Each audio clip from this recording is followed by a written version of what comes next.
So everybody knows one of the big simchas, in fact, the greatest simcha on Sukkot, and for that matter, for the year, and for that matter, the Gemara says, for life, because the Gemara says that he who did not see the simcha of Simchas Beis HaShoeva never saw joy in his life. There is a question immediately on that, which we may address by the time we concluded, is how could there be never saw joy in your life? First of all, the Torah itself says that there are other simchas. This Sukkot itself is a simcha, Shavuos is a simcha, and of course it's the simchas a person has, God willing, in his life, of birth of children and weddings. So because he didn't see Simchas Beis HaShoeva, he never saw a simcha in his life. What does this mean? It's not in the text, which I'm just giving it orally. And furthermore, what does it mean to see? He didn't participate, he didn't experience, wasn't there, see. That seems rather distant. Perhaps this will be answered as well. But at any rate, the fact is that the simcha associated with the drawing of the water was such a simcha that was unparalleled. We all know just basically what it entailed. All night, every single night, the time of the first Beis HaMikdash began, the first night, second Beis HaMikdash began with Yontif, because they use musical instruments, and musical instruments on Yontif were only forbidden in the time of the second Beis HaMikdash going forward. It's part of the many decrees that Rabbanan made. So it was the first night. The second night, celebrations all night. Yerushalayim was lit up. A woman could differentiate between one kind of seed and the other, barley and wheat. That's how brightly Yerushalayim was lit, and the celebrations the Gemara describes, the Mishnah describes in great detail. And all of this went on every night, all night till dawn. And at dawn, they went down to draw the water from the Shiloh well and made a procession back to the Beis HaMikdash, and then poured the water on the southwestern corner of the Mizbeach of the altar, where there were two drainage pipes with silver little, the top of them, silver little containers with holes in them, where the water and the wine were poured simultaneously. The water was a narrower pipe and the wine was wider, because wine is more viscous, that's the word, viscous. They should flow down together below the Mizbeach. So this simcha was unparalleled, and the sages were juggling fire and so on. So the question is, why is this simcha so great? One of the basic answers is because this simcha was challenged by the Tzedukkim. The Tzedukkim were a group of Jews, disciples of Tzadok and Baisus, who rejected the Torah Sheba'al Peh, the oral law, as being given by God. And they only accepted the written law. And this sect has endured in many mutations over the millennia. So there's nowhere in Torah to pour the water. It's hinted to by the extra mem, yud mem.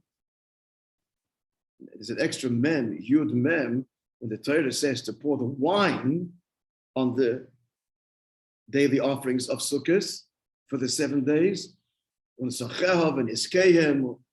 If you look carefully, there's an extra, you look at it's not the same, it's not a uniform, and it's libation. The Torah says, bring these animals, and it's libation, it changes. And if you look at how it changes, you'll see mem, yud, mem. So this is an illusion, but primarily it's passed down orally by Moishe, from God, orally to the Yid. That's the reason they made such a big simcha out of it. That's the basic reason. Because since the Tzedukkim rejected it, so Jews wanted to affirm their belief in the divinity of the oral law, that this is commanded by Hashem, and therefore a tremendous simcha was attached. We find other examples also that go into detail, but the Omer. We cut the Omer mimachar Shabbos. The Torah says cut the Omer, start to count the day after Shabbos. For them it means Shabbos. But the oral law explains, doesn't mean Shabbos, means the first day Yontif. So therefore the whole ceremony with regards to the cutting of the Omer, even if it was done on a Shabbos, that all the detail was done with a tremendous drama and fanfare, again, as a demonstration of our emunah in the oral law as divine, and therefore was trumpeted and celebrated with greater intensity. There's an example nowadays. There's something, actually more than one, but one very obvious example of nowadays where a Jew places great emphasis in our emunah in the divinity of Torah Shebal Peh, and that is eating chont. Eating hot food, what chont means really, shelon. Lon means to be overnight. It's food that's overnight on the stove. Now the Sduk in the Torah says there's no fire, there should be no fire, you should not burn a fire in your dwelling places on Shabbos. What would they do when it came Friday night? They had to extinguish their fires. So they had hot food Friday night, but the next day they obviously didn't. So the fact that we eat hot food Friday night is because the oral law explains you may not kindle a fire, but if the fire is kindled before Shabbos, you may benefit from it. We have our blech on the stove. So eating chont is not just, well, here's a way to eat some hot food on Shabbos day. It's actually, but it's tzaddikim and so on, it's a very big thing. And because it's an affirmation of, again, the divinity of the oral law. I've actually heard that shul is ancient French for sholam, which means hot, slow. Hot, slow. Yeah, there's many interpretations of sholem. And not sure the name actually, it's called chamin in the Gemara. It's hot food, but the name somehow emerged over time. And there's many interesting interpretations. It's an interesting one. Just since we're talking about sholem, I'm a little bit guilty of this, but you're not supposed to leave over anything. That's now you understand why, whatever you serve. So the story with the previous Rebbe that on particularly Shabbos, she said, please, bless. Last week you served this and I suffered from it. He suffered from it because he wouldn't leave over. Why did he not leave over? Aside from not wasting any food. Aside from that, but chant has a particular, again, demonstration of our faith in the oral law. Okay, that's the basic reason why the great simcha, one of the reasons, halachic reasons, why the great simcha associated with the drawing of the water. There are many other reasons as well. We're going to go a little bit deeper. In the light of Chassidus to explain the big simcha. My dear friends, the big simcha b'chlal in general, that is building and building ever since Yom Kippur. Sukkot and then Shmini Atzeres, Simchas Torah is all the simcha of the Baal Tshuva. The simcha that comes from connecting to Hashem, dafka after having been separated. Everybody knows, of course, Yom Kippur. Yom Kippur is the day when the Luchas Shniyos, the second set of commandments, are given. And that's the reason that we celebrate Simchas Torah in connection. The basic question, famous question, why Simchas Torah now? Why are we starting and ending and making a whole celebration of the Torah? Now it should be Shavuos. That's when the Torah was given. That ought to be Simchas Torah. That's when we should start Bereshis and end every year on Shavuos with Zayis HaBracha. Now, in the Sukkot and the Sukkot Shmini Atzeres, what's the connection? The answer is because the real simcha is not the first time the Torah was given. That was tzaddikim. But now, after having betrayed the golden calf, Avodah Zarah, the Beis Hamikdash was destroyed, the whole summer was a disaster. Following Shavuos was a terrible collapse of everything. And dafka through that comes the reconnection at Teshuvah.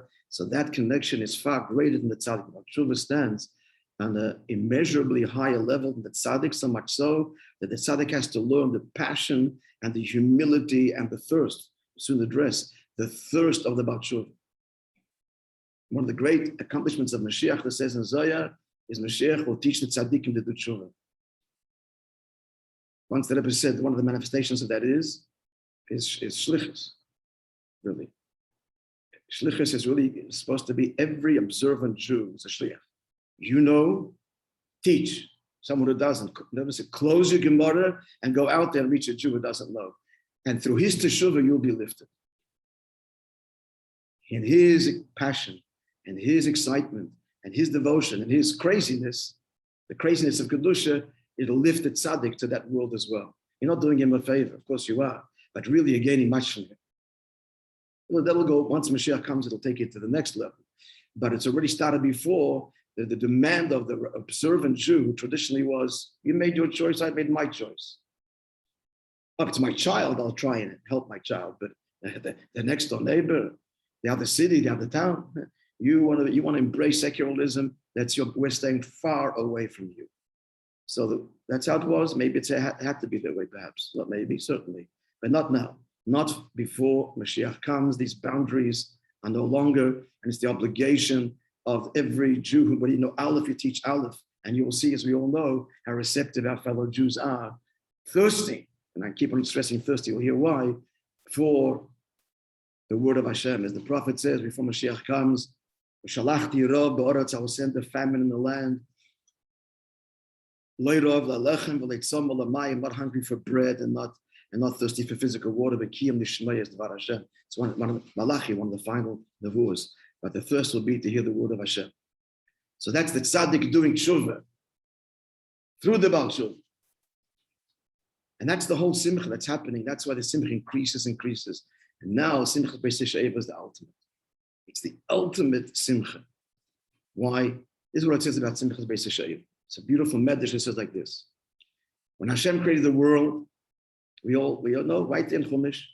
So on day 2, the second day of creation, Hashem separated the mavdil bein mayim lemayim. Hashem separated between the upper water and created upper waters and lower waters. At first, the whole world was submerged in water. That's how it all began. Then Hashem separated upper waters, lower waters, and then the lower waters were then commanded to gather. Mikveh, that's the word mikveh first appears, to gather, exposing the dry land. That's all described on day 2 of creation. Day 2 is division. The first day of creation is not called the first day, actually. It's called Yom Echad, day of oneness. It should be really called Yom Rishon, but the second day is Yom Sheni. So the way in Hebrew, it's first, second, third. The second day is called second, so the first day should be called first. It's not. It's called Yom Echad, day of oneness, because on that day the whole world was submerged. The water represents transparency and revelation of the divine. The whole world is submerged in Hashem. But he doesn't want that. He divided, he created division, the upper waters and the lower waters. Listen to these words. So the Medrash says, from that moment, it's just beautiful words. Mayim tachtoinim boichim. Sorry, it's a Zohar. Mayim tachtoinim boichim. The lower waters are crying. Anon be'inon the meheve kamemalka. We want to be before the king. You've separated us. We're in the world of division. We want to be before Hashem. And Hashem's response is the pouring of the water that comes from the well. It's not plain water. It's the mayim tachtoinim, what heavenly waters that come down. The pouring of the water on the Mizbeach. Pouring of the water on the Mizbeach on Sukkot is the answer to the mayim tachtoinim boichim. The lower waters cry. What does it say? Friends, it's saying that this division, the original initial division in creation, is representative of the whole purpose. God creates division because he wants us to overcome it. He creates distance. He creates the tzimtzum. He creates the tachten, this lowest world. And as a consequence, friends, we will sin. We are born in a fragmented world to begin with. We are born that our Nefesh Abamis and Yetzer Hara is the only thing that we know. We learn the stirrings and what this means. Inside me, I don't even know what I want. It's also nebula, and it's a great struggle. As the Berditchever famously said, the Berditchever turned to Hashem and said, Eibishter, he said, what did you do? All the pleasures and temptations and stresses, the ups and downs of the world, that's before us, tangible. We face and confront every day. And the pleasures and the exquisite oneness with you put in a small book, the Tanya or the Torah. And you expect that's like free choice. So you expect everybody to choose what's written in the book and discover it, decipher it. And then why don't you try the other way, he says to God. Reveal godliness as obvious and tangible everywhere. And then in a book, you'll give them all the pleasures of the world and all of the covet and desire and laziness and lust, and let them read about this in the book and try and figure out what this means. You'll see how well your people will do. Defending the Jewish people. But the fact is that God decided as he did. He created the mayim tachtoinim boichim, the lower waters are crying. This is our generation. It's finally come in our generation that the Yidden are crying. I don't even know what. It's a silent cry. We want to be connected to you. And that's what Hashem desires. Because through this connection that happens as a result of